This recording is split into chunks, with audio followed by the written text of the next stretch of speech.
बिस्मिल्लाहिर्रहमानिर्रहीम। दोस्तों, मैं हूं अब्दुस्सलाम और आप देख रहे हैं अब्दुस्सलाम विदाई के यूट्यूब चैनल।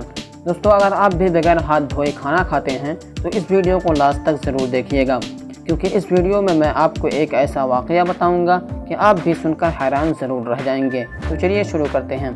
दोस्तों, एक मरतबा एक ट्रक ड्राइवर ने अपने ट्रक को एक रेस्टोरेंट के सामने रोका और ट्रक के पहियों का देखभाल किया और आकर खाना खाया।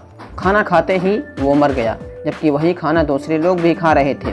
तहक़ीक़ करने के बाद मालूम हुआ कि ट्रक के पहियों से रास्ते में एक जहरीला सांप कुचल कर मर गया था, और जब ट्रक के ड्राइवर ने पहियों का मुआयना किया था तो जहर उसके हाथ में लग गया था और फिर उसने बगैर हाथ धोए आकर खाना खा लिया और इस वजह से उसकी मौत हो गई। तो दोस्तों, इसीलिए हमें हमारा दीन सिखाता है कि हम हाथों को अच्छी तरह से धो करके फिर खाना खाएं, क्योंकि हमें नहीं मालूम कि हमारे हाथों में क्या लगा हुआ है।